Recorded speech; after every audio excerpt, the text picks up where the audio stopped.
Good day, everyone. Today I'm talking to Steve Sosebee, who's the president of the Palestine Children's Relief Fund. Good day, Steve. How are you today? I'm fine, Tony. Thank you. Steve, thank you so much for giving me your time today for the interview. It's my pleasure. Thanks for having me. I'm honored to be here. You're most welcome. And Steve, are you happy for me to move into our first question? I am. Thank you, Tony. Yep, ready to go. Thank you. Steve, can you please share a little about yourself, the place you were born, your education, the things that you enjoy doing, and one thing that the public might not know about you? Well, I'm from Northeast Ohio, which is in the Midwest of the United States, from a small college town called Kent. The college is not small. It's a state university. I come from a working class family. My father was a high school teacher. My mom was a nurse. I have 4 sisters.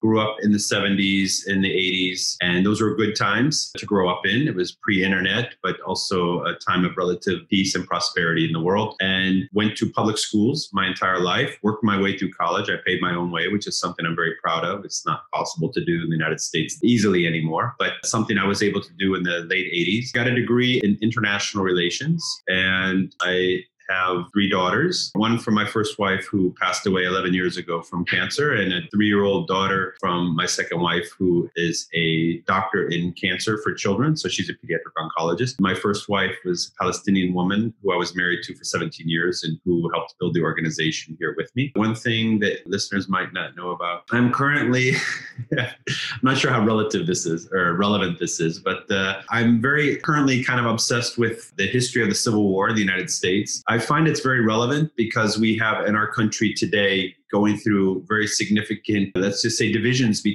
within the country. Very dangerous. It's a very dangerous time. A lot of that's based on race. And I feel that historically, we've not really come to terms with the role that slavery had in our country. Although we went to war for it internally, a terrible civil war. Civil wars are always terrible. And this was one of the most bloody conflicts in human history. We liberated the slaves, but we never truly liberated them. And the legacy of that ongoing historical, that kind of heritage that we have of slave owners and the long-term consequences of slavery in our country has never been adequately dealt with. So I'm kind of currently reading every book I can on this issue. And very much my wife would say I'm obsessed, but I find it very interesting and very relevant for what we're going through today in the country. And I find it very strange that 170 years after the end of the war, even longer, that we've not yet come to terms with that. So I don't know how interesting that is to anyone, but you asked for something people might not be aware of. So there you have it. Thank you very much, Steve, for sharing that. And, one thing, Steve, I think I realized when I was looking at the work that you were doing is the importance of family support, having your family to back you. What do you think? Has that played a significant role in where you are today? Yeah, that's a very good question, Tony. Of course, the work that I do is more than just a job. It's a life commitment. The travel, the living on the ground in Palestine, the literally full-time day and night commitment to the work requires an understanding and supportive family. And I've been very, very fortunate in my life. A lot of people go through their lives and never find life partner, a wife, in my case, husband, somebody who they would want to spend their lives with, who is understanding and supportive in that regard. And I've been very fortunate that I've had 2. I've had my first wife, Huda al-Masri, who I was married to for 17 years, who was a social worker and who built the organization with me. So it was both of our life commitments. And we worked very hard to get the organization started and functioning and running. And my wife, who I've been married to for 4 years now, as I mentioned, a pediatric oncologist, and she's been volunteering and working with our organization as a volunteer and helping us to build up cancer programs for children here. She's very much committed in her own work on the ground in Palestine to build up cancer for children services with St. Jude's Hospital. And she's very committed to this organization and to this cause as well. So obviously those are very, very significant and important factors in being able to do the work that I do and live the life that I live. Had I not had understanding and supportive family and spouses, I would not be able to accomplish the job that I do today. Thank you so much, Steve, for sharing that. And Steve, moving on to our next question. So can you please share about your work experiences before starting PCRF? Gosh, well, before I started PCRF, as I mentioned before, I worked my way through college and I did that as a landscaper. So that's somebody who does a lot of manual labor with my hands and my body. It wasn't required a huge amount of intellectual thinking involved, but actually I consider that to have built my foundation and my work at 2 ways. Well, first of all, I worked very hard. I used to work 9, 10-hour days every single day and appreciated and enjoyed it. I enjoyed working outdoors. I enjoyed hard physical labor, but I also knew that I did not want to do that for the rest of my life. I wanted to do something that required some intellectual challenge and also creative and, let's say, mental effort to involved in landscaping to do that. But it gave me the opportunity to, first of all, to have that experience. I think everybody has to do and appreciate manual labor in their life. It's important. There's no shame in it. On the contrary, I took great pride in the work that I did. You weren't compensated much for it, and it didn't require much mental skill, but it was something I was very proud that I was able to do, and I did. And after I finished working in that regard, as I mentioned, I realized then I wanted to apply myself intellectually and also give my life meaning and purpose, and to focus on something that gave me a purpose in my life, that I wanted to look back when I was older and be proud of my life accomplishment, and that I had made a difference here on this planet during my time. So when I finished college, I had an opportunity to come to Palestine as a student and see firsthand what was happening here on the ground. And that enabled me to want to come back. And when I finished university, I came back and I wanted to work as a writer. I enjoyed writing. I thought it was something I was able to adequately do. And so I came back and I worked as a freelance writer during the first Palestinian uprising, and wanted to share the stories of people that I met here on the ground whose lives were being impacted, and which Americans, for the most part, were not very much aware of, how our tax money was being used to impact the lives of Palestinians in the West Bank and Gaza Strip. And I thought we should know. It's our money that's being used. It's not being used in a very moral or ethical manner. It was affecting lives in a very negative and destructive way. I thought Americans needed to know those. So I wanted to share those stories, the human stories, not the political stories, people whose homes were destroyed, people whose fathers were in prison without trial, kids who were shot, whatever. I wanted to share those stories. So I came back here to Palestine, and I started working as a journalist. And at that time, as I mentioned, there was no internet. So the opportunity to really write and express oneself at that time was very limited, because the various platforms that existed for sharing your work were very few. And especially on this issue, which doesn't have a huge audience, people are not either interested in it, or on the other hand, it's a very controversial issue, and one in which people feel scared to get involved in. And also it's complicated. There's a huge history involved. There's debating sides and complicated aspects to it. So I didn't have a huge audience, but I did get the opportunity to travel around and work as a writer here, until I met a child who had his legs blown off and his hand amputated from a bomb. He was 10 years old, and I went to do a story about him. I thought it was the kind of stories that I wanted to do here. And when I went to do a story about him, I met this child. I was very moved by his spirit, by his personality, by the tragedy of what happened to him, and went back to Ohio, where I'm from. I usually would work in Palestine during the winter months and go back to Ohio and work as a landscaper to save my money in the summer. That was right after college. So I was going back to the States in early 1990 and had run out of money working as a journalist, but had just spent 4 or 5 months in Palestine, and had his story. And I had a photograph of him, and I took that photograph with me and showed it to some doctors in Northeast Ohio, where I'm from, and asked them if they could help this boy, because he was in a wheelchair and he wasn't getting any treatment, and he was going to live his life in a wheelchair if nobody did anything for him. And so fortunately, these doctors responded relatively quickly, and within a short period of time, I was able to bring this boy and his injured sister over to Ohio as the first injured kids that ever came from Palestine to the United States for free medical care. Everything was free. Everything was pro bono. I went back and got them with some support of some volunteers in the community. Some college students raised money, sent me back. We brought the boy and his sister over, got them the medical care they needed over a few months. They stayed with host families and volunteers in the community, and became a big story in the media in where I'm from, which is a pretty big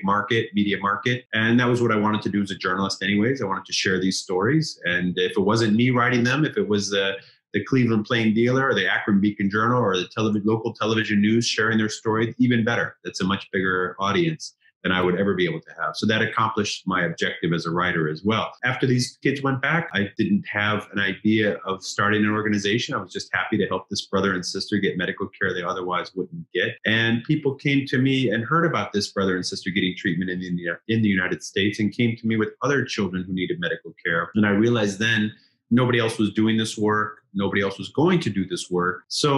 And I thought, well, American hospitals, we have, as you all know, a health system which is based on private ownership. It's a profit-oriented health system, and it's not very positive for the majority of people who don't have health insurance, obviously. because you have to pay for it. But what it does is it gives CEOs of individual hospitals, rather than a government health sector, it gives individual CEOs the right to determine if they want to accept the child for treatment or not. Whereas in Italy or in Australia or in other places where the health system is mainly, there is private health system, but the majority of it is government sponsored and government aided health services, you would have to go through a very bureaucratic health system, which probably for the most part you would not get access to because it's set up for the benefit of the tax-paying public in Australia or in Italy or in other places. But in the United States, it's not like that. So I could go to the CEO of any hospital and ask him if he would accept this child who has a gunshot wound or a birth defect. And he could say, yes, I will take this child as a charity case. So that's what I saw the benefit of being able to help these kids one by one. And after a while, it just kind of ballooned into something else. And that's how I got started. Thank you for sharing that. And as you were sharing about your work experiences, as a landscaper, then as a writer, one thing I've seen in entrepreneurship is the importance of different perspectives. You could be a builder working on projects, and then you realize, when you are in another space, you kind of realize, okay, I'm going to build a business. I need to make sure that the foundation is really stable. You know what I mean? And maybe the initial people you might bring on your team, you would want to make sure they have the knowledge, depth of, information, capabilities, potential as you build your team. So you never know. I think human life and our existence is a cross web of experiences and knowledge sharing. So what you tend to apply or what you've used in a certain vertical, you could probably change the context and apply in another form, in a different context. So there's always learnings. And I think, it's very interesting to see that you also had that editorial or, copywriting skills before you started PCRF, because now you're in a position where you can actually share stories, about your journey with PCRF to the wider world. And I think that is a great asset to have. So thank you, Steve, for sharing that. And Steve, moving on to my next question, can you please tell me, when did you start PCRF and what was the inspiration behind this nonprofit humanitarian medical relief organization that you are leading in Palestine? I believe you've touched on this in your previous answer, but if you could like to, share a bit more, that would be great. Thank you. Well, as I mentioned, it was May of 1990 when I first brought the first injured children. So more than 30 years ago, I brought the first injured children to the United States. And as I mentioned, I started to bring more because I saw these kids who needed help. They couldn't get it locally. The health system was not developed enough to provide them the care that they needed. Specialized care, subspecialization, whether it was orthopedic surgery or plastic and reconstructive surgery or open heart surgery or prosthetic limbs, whatever it was, it just wasn't developed enough here in the occupied territories to provide the children the care that they needed. So they needed some type of external support, and no other organization or persons were in the process of bringing these kids to the United States for treatment. So I started doing that. And I would place one child here or there. And in the course of that work, I met my first wife, Huda Al-Masri, who was a social worker in the West Bank, who was involved in helping children who were injured during the first Palestinian uprising, because at that time, there were a huge number of teenagers and even kids under the age of 13 who were being injured with gunshot and other types of traumatic inflictions as a result of the uprising against the Israeli occupation. So these kids, a lot of them needed very specialized care, in addition to the fact that there was a huge number of birth defects and other types of traumatic injuries from home accidents and so on that needed medical care. And I wanted to fill a gap. I wanted to do something to contribute to supporting the Palestinian people, because my experience on the ground here during my very early years, after I just came and finished my university, was a very positive human one. My interaction with the people was very positive. They were very kind and hospitable to me. They were very generous with everything they had, and most people didn't have very much. But at the same time, they were very courageous people and very proud people, and they were struggling for freedom.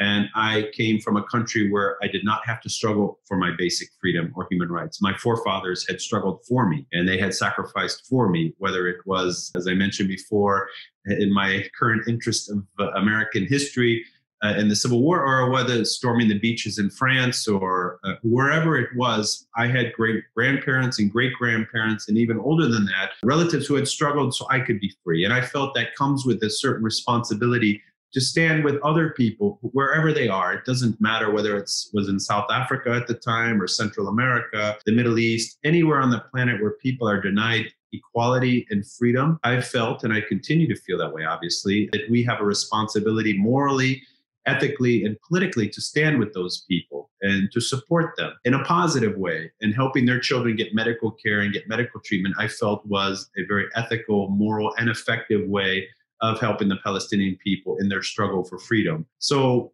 and as a very young man, as a very idealistic young man, that's was the way I felt I could contribute. Because politically, honestly, in this issue, there are very limited ways that you could have a positive impact here on the ground. Most people get very frustrated and see that the avenue is very limited politically. However, there are many ways to help people here in an effective way, and getting children treatment is one that I felt was the most effective. So I started placing kids in hospitals, met my first wife. She was a social worker, so she was from this culture, spoke the language, would be responsible for taking care of the kids socially. And, we brought a lot of them without their families. So she would take care of arranging with the host families and preparing them psychologically and socially and taking care of them as they were finishing their getting their treatment and going home. And I would take care of arranging that treatment and logistics and fundraising to cover the costs. And that's how we built the organization during the early years. And then the internet happened in the mid-90s. Communication became instantaneous. Communication became very efficient. At one time, I remember I used to use a typewriter and a fax machine to find doctors to treat our kids. And then within a very short period of time, I was scanning medical documents and emailing them overnight and getting answers within a day or two, whereas before it took weeks. And that obviously enabled us to help a lot more children.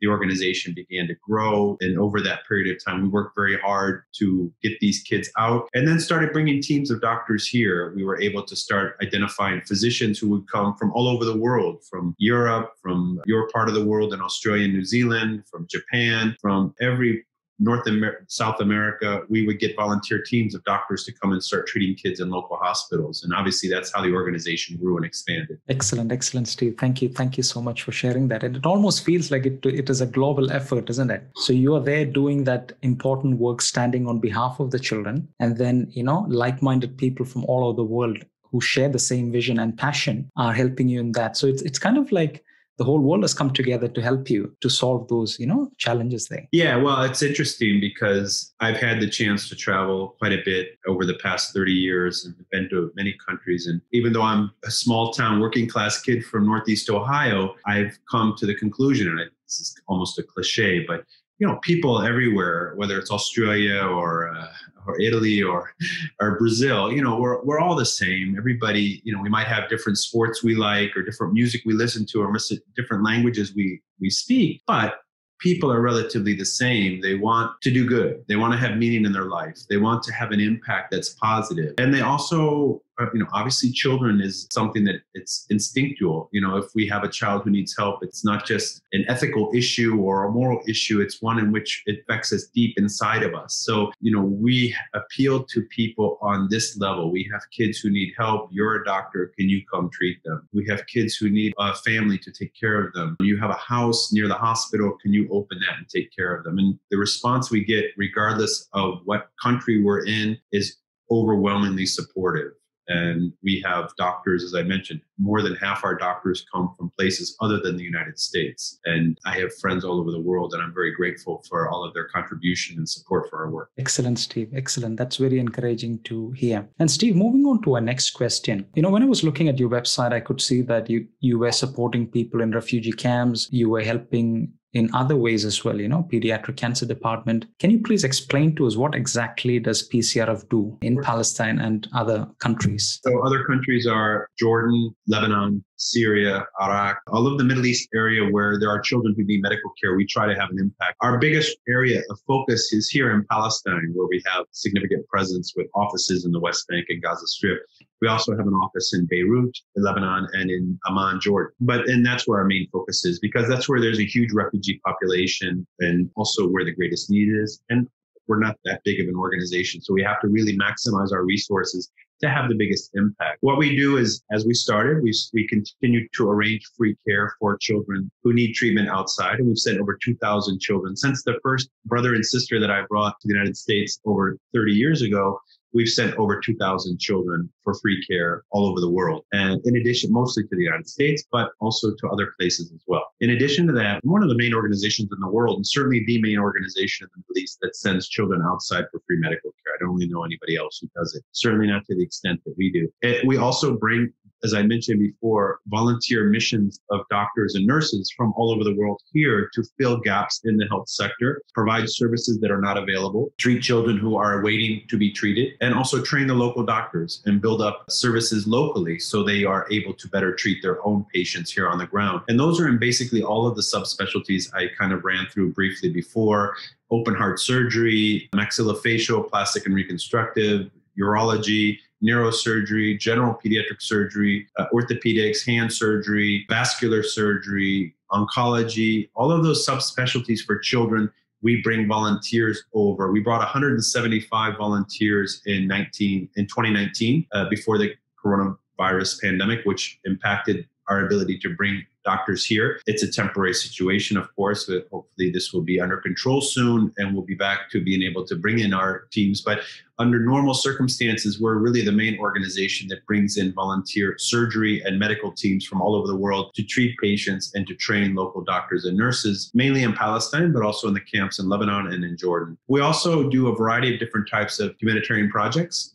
Some of them are programs, like we have an ongoing monthly sponsorship program for children who have chronic injuries or diseases that their families cannot afford the monthly medication that they may need. And we have hundreds of children enrolled in that program and hundreds of people who are sponsoring those children. We also have an orphan sponsorship project in Gaza. There are literally thousands of children there who are orphaned as a result of the wars that have impacted the Gaza Strip. We sponsor them monthly for food and clothing and other humanitarian aid. We do a variety of other one-time humanitarian projects, which are building up clinics. Yesterday, I was in the West Bank visiting a hospital where we are going to build a neonatal ICU. We've taken on big projects like 2 cancer departments, one built in the name of my first wife who passed away 11 years ago from leukemia, Huda Al-Masri, which is in Bethlehem. I was there last week. It's operating for now 7 years and has had hundreds of children come through and had expert treatment there. We continue to support that department with medication, social worker, child life services,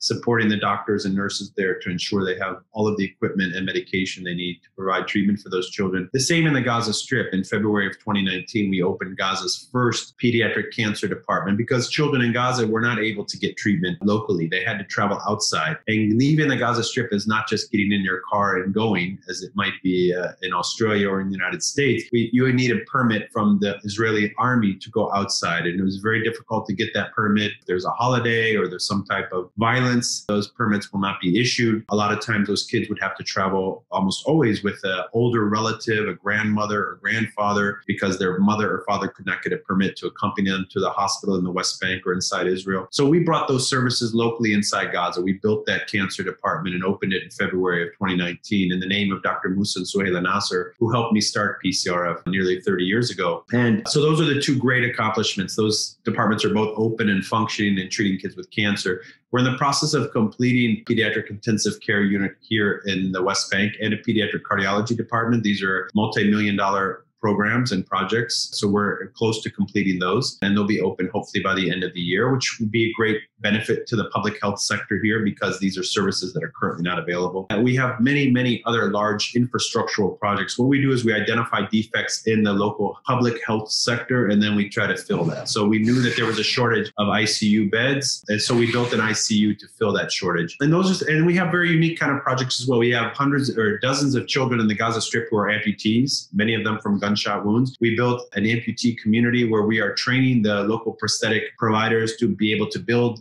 better quality prosthetics. And we also created kind of a community among these kids because being without a limb, missing a leg or missing an arm in this part of the world can be a stigma. We wanted to kind of not normalize it because I don't think that's the right word, but give these children a sense that they're not different, that they can accomplish whatever they put their minds to and give them the opportunity to do those, to accomplish whatever they want. So we have built a community of amputees in Gaza. We're treating them. We're getting them quality prosthetic limbs. We're giving them mental health therapy and counseling and support. And we're also doing a lot of different kinds of social activities so they have this kind of sense of community among themselves, which helps them a lot to go back to school, become more independent, not become a burden on their families or on the society, but also to gain a sense of independence and self-esteem. Those are some of the areas. You can visit our website at PCRF.net and see even more projects that we're doing. And during the COVID pandemic, we've been doing a lot of urgent relief programs here on the ground, identifying at-risk communities and providing them food or infection control materials, large projects that we've been doing to respond to the COVID virus, sending x-rays into the Gaza Strip to help in the intensive care treatment of patients who are sick, providing testing kits for the Ministry of Health, PPE materials for healthcare providers, and a variety of other types of urgent COVID response programs. So we identify long-term sustainable development projects, and we also address the urgent needs of people on the ground. We do a lot.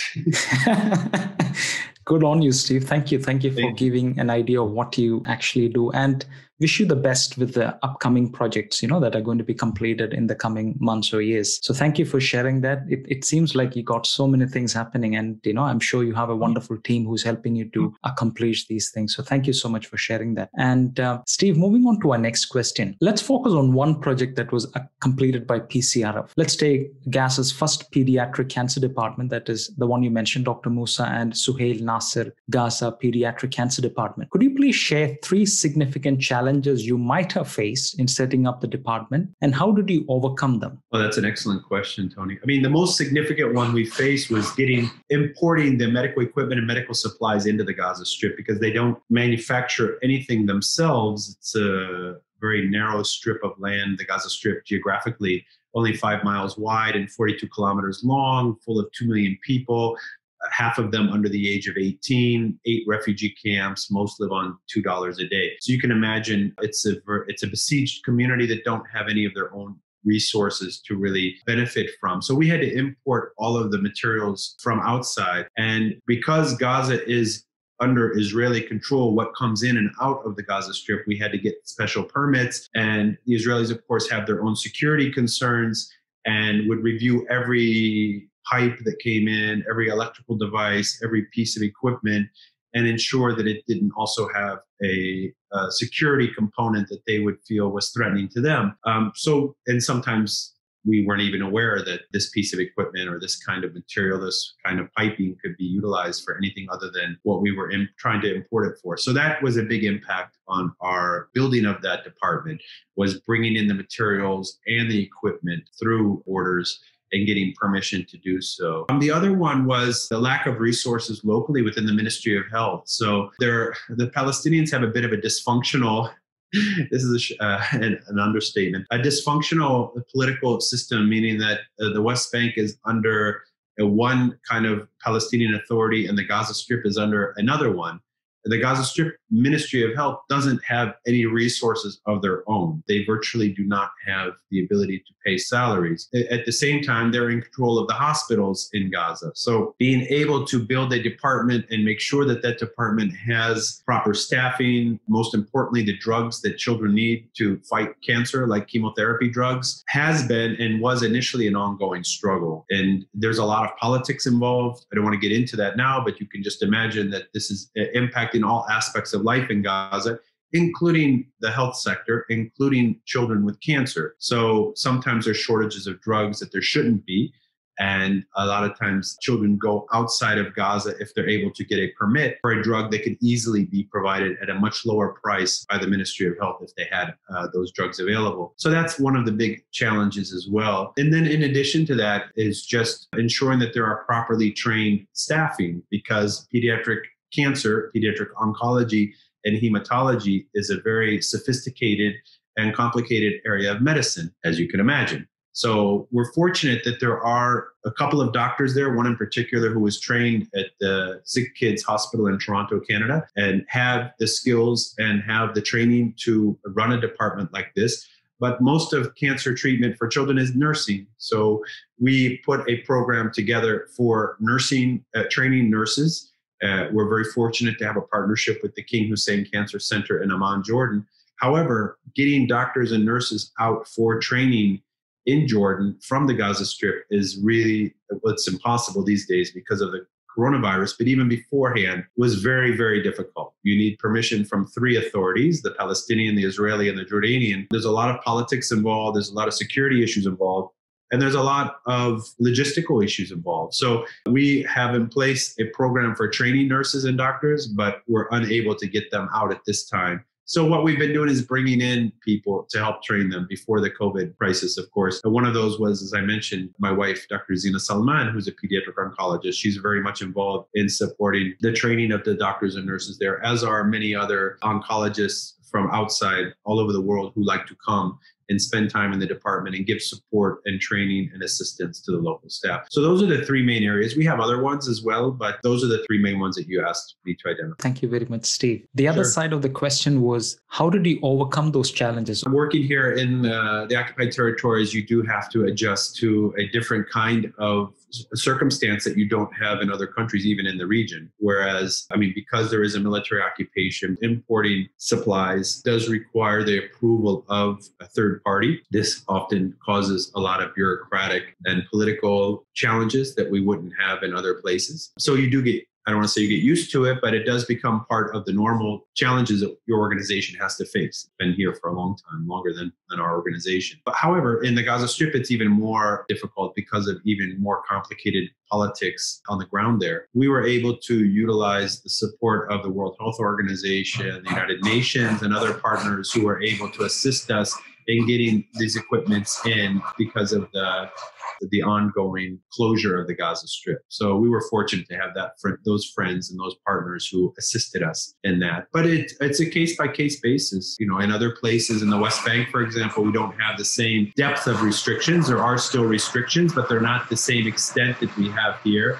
So that's something that we have to get used to and adjust our strategy when we're doing these projects. Thank you very much, Steve, for sharing that. What I understand from that is you have to really plan ahead. You have to plan this delay and processes into place before even you start a project out of that area. I can understand the challenges an organization like yours would face there. You are in a good place on the other side because you have the UN and you have a global awareness of what you're doing. So I guess it's probably, I wouldn't use the word easier, but I guess it would make things a bit more smoother compared to other organizations. So thank you. Thank you for sharing that. And Steve, moving on to our next question. So Steve, looking at PCR's website, I get the impression that you have many people around the world who raise funds to support your cause, besides businesses and other global organizations. But what caught my attention was that of Yasmin and Mutusam, both of them amputees who climbed Mount Kilimanjaro, Africa's highest peak, to garner attention to PCR's work. When you see the passion of children who have been recipients of PCR's work, it might be very fulfilling for you personally. So my question is, how have children been a motivating factor in your journey with PCRF? Yeah, that's how I got started. I was so kind of moved by the spirit and the character and the personality of the first injured child I met, Mansour.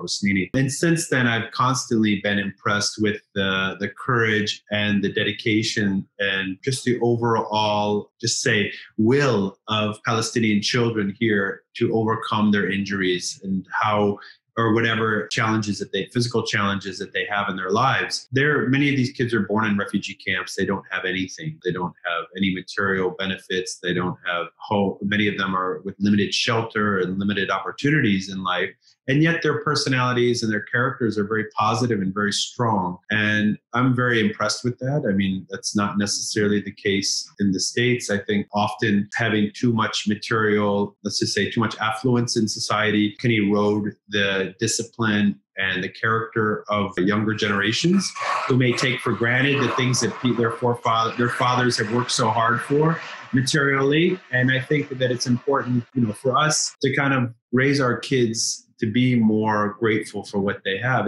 I'm just saying in general, that's a concept. And I see in the States now that we definitely don't have that. And it's not a positive direction that our country is going. But here in Palestine, kids are much more, let's just say, able to adapt to the challenges that they have in their lives. And that's affected me because I want to give them better opportunities to be independent, particularly with the kids who are missing limbs, for example, like Yasmin and Muntasam, who climbed Kilimanjaro. We wanted them to be an example for other amputees and for children in general, that if they could climb the highest freestanding mountain in the world with only one limb, then anyone can do anything they put their mind to. And that was a very important message for us. And we hope that we'll be able to do these type of activities in which it inspires other kids to continue to overcome the different challenges that they have in their lives here on the ground. Excellent, excellent, Steve. That's very encouraging. Thank you for sharing that. And Steve, moving on to our next question, how has the current COVID-19 pandemic affected PCRF's operations? And what steps have you taken to mitigate its effect on the organization's day-to-day running? Yeah, so that's a good question, Tony. We on the ground we're a very kind of svelte organization in the sense that we can redirect our operations based on what the need is on the ground. But it has had a very significant impact both on our operations and on our fundraising structure. So operationally, as I mentioned before, our two main areas are bringing doctors in and nurses to train and treat local injured children and train local doctors and treat injured children. We did 175 missions in 2019 and treated thousands and thousands of kids who otherwise wouldn't get the treatment that they needed locally for free. We're not able to do that during the coronavirus because of the inability for people to travel. We also, as I mentioned before, have sent over 2,000 kids outside for treatment, and we have a long waiting list of injured children who need to go outside for surgery or other types of medical care they cannot get locally. And again, we cannot do that during the coronavirus. So since March, we've not been able to bring doctors here or send children out. And those are two of our really main areas of work. However, we have been able to refocus our operations on the ground over to COVID relief programs and projects, and also continue our infrastructural development of the intensive care unit, pediatric cardiology department, and many, many other types of programs and projects on the ground, which were not affected. So that gave us some breathing space to continue that. In addition, we've been affected significantly. Our fundraising's been impacted for a couple of reasons. One is a lot of our fundraising is done by gala events and activities, and the other is done so we aren't able to bring people together for 300 or 400 people in one community, let's say Los Angeles or Chicago or North Carolina, Charlotte, wherever. We usually have an event there every year that raises money for our programs and projects. We're not able to do that during the coronavirus. So we've had to do virtual fundraising, which isn't quite as effective as you can imagine. People like to come together. It's much more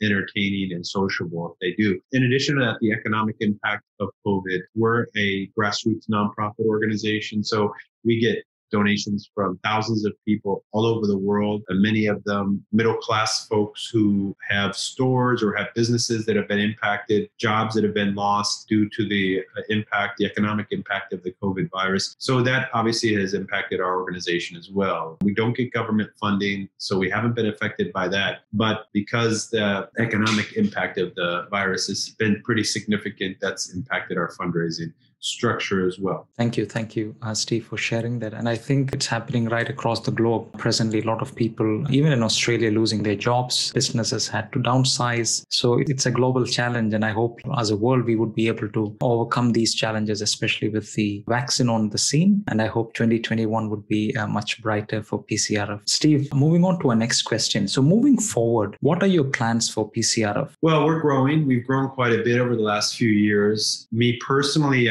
I'm now focused on the strategic development and networking and fundraising for the organization, which gives me more time to really spread the message and the vision of the organization to our communities all over the world. We plan to grow as an organization to continue to take on bigger projects. We're going to be equipping a hospital in Lebanon, $0.2 million for refugees, $1.2 million program where we're going to be equipping an ICU and an operating theater, taking on bigger projects, really having a true impact on the sustainability and long-term development of the health sector here in Palestine and in the Middle East in general, and hopefully treating more kids, training more doctors, filling gaps in the health sector, continuing to give every injured or sick child in this part of the world the humanitarian aid and support that they need to live better lives. That's our goal, our long-term goal. Continue to grow the organization, take on bigger projects, have a bigger impact, and save more lives. And for me personally, to continue to give people a sense of hope that they individually can have an impact in a positive way. On this issue in particular, people feel very frustrated by the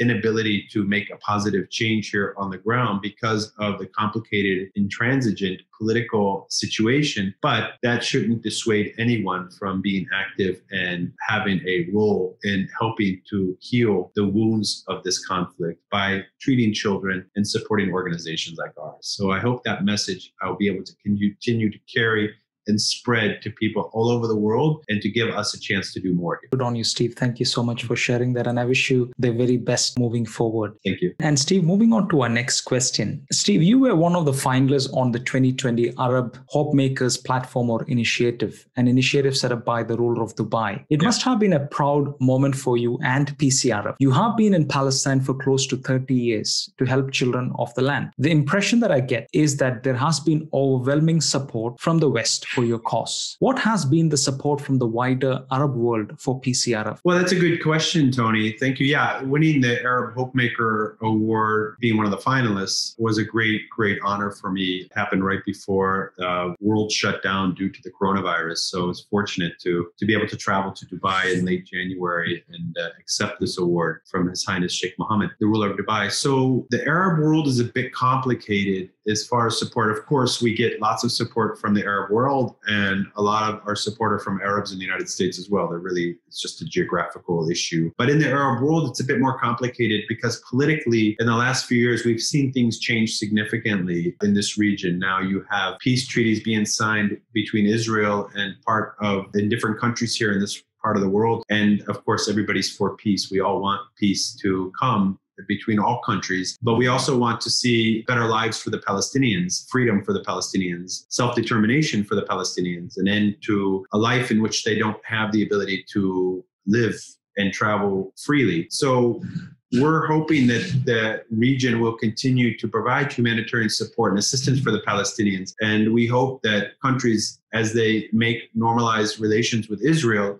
will remember that they also have a duty and a responsibility to their brothers and sisters on the ground in the West Bank and Gaza and in the refugee camps of Lebanon, Syria, and Jordan, that this conflict isn't over in the sense that the Palestinians haven't achieved their freedom and equality. So we hope that there will be support from this region to continue to help Palestinians particularly in their humanitarian needs while they continue to struggle under very difficult and challenging circumstances. We've had a lot of support from the region as far as people, and we're very grateful for that. These are very generous and kind and nationalistic folks, but there's a lot more that can be done. It's a very rich region, and there's no child in Palestine or even in Syria or Iraq or Jordan or Lebanon who should go without medical care or without food or without clothing or without shelter when you have such an abundance of wealth that comes as a result of the oil revenues. So there's much more that can be done. There's much more that we hope will be done. And we will continue to reach out to our friends in this area who have the resources and encourage them to support our work so we can continue to save lives and give children a better future. Thank you, Steve, for sharing that. And Steve, moving on to our next question. So going back around 30 years, the cause you were planning to focus on, the children who had been disabled due to no fault of their own. I believe the first recipient of your action was a boy named Mansour, whom you had already mentioned in our conversation. Steve, what were the initial steps you took that you think laid the foundation for PCRF? I think the initial steps were to help children who needed medical care they couldn't get locally, and to do it in a non-political, non-religious way. We help any child. We don't care what their religion is. There are Christians and Muslims and different ethnicities among the Palestinians. We never ask. We don't care what their background is. Also, politically, we help any child who comes to our attention. We've helped hundreds of Syrian children have surgery in Jordan and Lebanon over the past couple of years. We don't care if they're Syrian or Palestinian or Lebanese or Jordanian or Iraqi. If a child needs help, they should get help regardless of what country they were born in. And I think that appealed to a lot of people. That's not very common in this part of the world. There is a lot of sectarianism.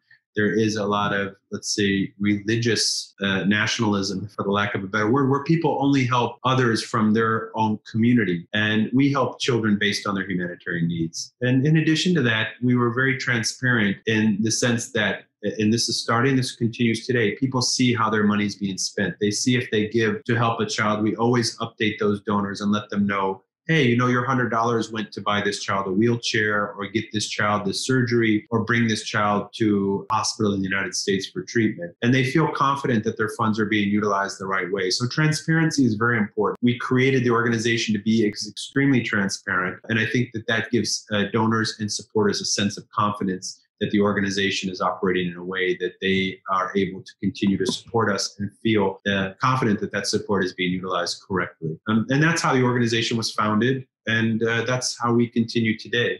We don't want to be an organization where people don't see the human impact of our work, or that people don't feel a connection to the children that we're helping. We always try to bridge that geographical difference between where that supporter lives and the children that they're helping. Excellent, Steve. Thank you so much for sharing that. And Steve, moving on to our last question. What are the life and business lessons you would like to share with someone planning to start a not-for-profit organization in Palestine or the Arab world? Well, that's a big question. Well, I think it's important. First of all, you do it for the right reason. I started the organization, and for the first couple of years struggled with a huge amount of challenges, especially not having any support from anyone in the early years. And I remember in one of the early years, I had 3 or 4 or 5 kids living with me in Ohio who I brought over for medical care. And we had rented a house just because I had so many of them. Kids with gunshot injuries, kids missing limbs, kids who had stomach injuries that needed to have surgery. And we didn't have any resources at all. In fact, our electricity was cut off and our utilities were cut off because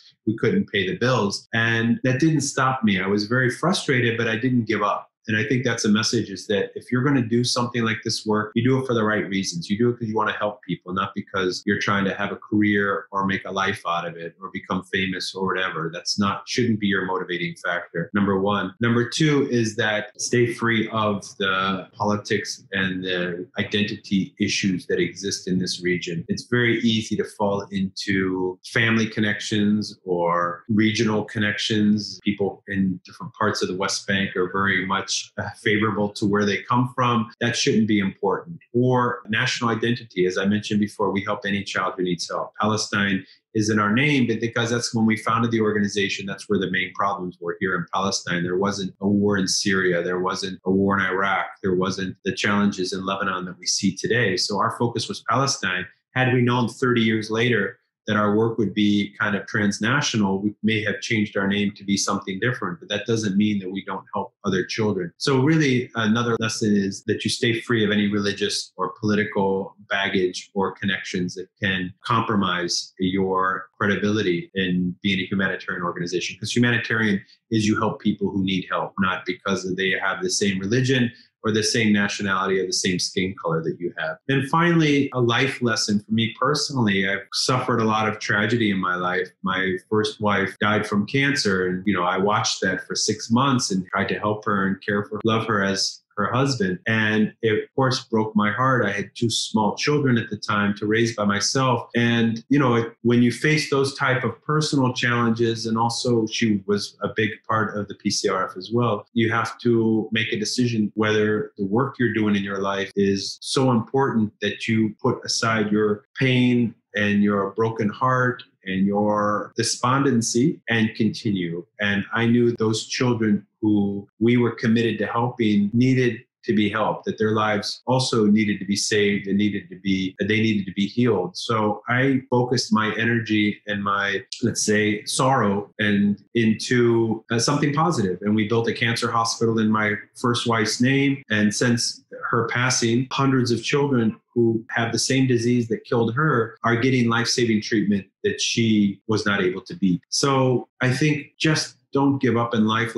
You have to look at life as a marathon. As I said, when I was a young man, I wanted to be able to look back on my life one day and be proud of what I did with my time and energy and dedication to humanity. So I had a long-term vision, even as in my early 20s and even in my late teens. And I think that's, of course, you never know what's going to happen. My first wife also had a long-term vision in her life, but God had different plans for her. But that doesn't mean you shouldn't always embrace your long-term vision. What do I want to do that can give my life meaning and purpose? And that's important. And I think that's what motivates me every day to get up and do the work that I'm doing, however hard sometimes it can be, and however, I don't want to say hopeless, but difficult it can be working in this part of the world. Having a vision that this is something that's important, that makes a difference, that gives meaning and purpose to my life is what keeps me going. Excellent, excellent, Steve. Thank you so much for sharing your story. It was a privilege and an honor to have gone through that journey with you, touching from when you came to Palestine, the journey you had for 30 years, and, looking into the future of what you're doing. And I think one thing that I kind of understand from what you've shared is I don't think anyone else could have filled your shoes in Palestine. And I think the reason being is manifold. One is you're coming from a different country altogether. You know what I mean? So you bring a different perspective to the pain points and the challenges. If it was probably someone else, they would not probably have seen things the way you saw things. So you kind of identified a problem that where the children of Palestine, you realized, okay, our hospital systems in the US are pretty solid. So maybe there is that opportunity to, bring these children from there. And I'm sure, young Steve was very adventurous and, planned things, on a weekly basis than having a big long-term vision. And I think, when you had those initial passions, your passions were right. So when you had those initial passions and you saw those results, the change that you saw in those children, I think that would have probably motivated you to actually do more. You were also in that space where you met your first wife, if I can say that, Huda Al-Masri, and then she was also passionate about the same cause. So you found a life partner with whom you could share that journey with. And you're also blessed with your second wife who also shares that passion and burden. So, you having that family support is such an important thing, because I think executing a project of this magnitude in a place like Palestine, you cannot have a short-term plan. It has to be something long-term, because there's so many elements involved, isn't it? You've got politics on one side, you got different cultural issues on the ground. Coming from a country with a fresh perspective without any sort of that baggage, I think helps an organization like PCRF to probably be a shining light in that space. And I think also, Steve, it's very encouraging to see that as an organization, you mentioned about transparency, because one of the challenges I think people have, especially in the West, is they are not really sure if the money that they are giving goes at the end of the day to the people that it should reach, because, organizations are big structures, and then you kind of hear stories where 80% of the funds that are given actually go into the structure. But I think organizations are also trying to make sure that the people who are supporting them have actually a direct influence on the lives of people. And it's brilliant to see that you're doing on your social media platforms as well, updating people about the work you're doing. And, social media is such a great tool to do that. In today's world, you don't have to send faxes like you used to do initially. So instantly you're able to communicate with the wider world, which is a great thing. And the trust is built. I have given $100 to Steve. This is what he has done with it. Let me give something more because I want to have a bigger impact. So I think it's that trust building process. And for people to trust an organization, it also takes time. And I think as humans, we are wired that way, because we have to see the results and we take those initial steps, and then we take the next step, and as in everything else in life. And thank you for your thoughts on being non-political and non-religious, because that's such an important thing. And operating out of a space like Palestine, it's so crucial to the survival of an organization with a global vision. If you have to talk to people globally and bring their support, it's so very important that they realize that, you don't have a specific political inclination, or you don't have a religious inclination, because then people tend to, I think, relate with the cause much more. So that is very positive, Steve. Thank you for sharing that. And Steve, what you're doing is incredible because of the challenges that you face on a daily basis. And I think we touched on that with the pediatric space that you opened in Gaza recently. It's a huge task. Thank you, Steve, for being patient and being persistent despite your personal challenges. And that's one thing I find very encouraging. You took that personal challenge and, you opened that cancer center,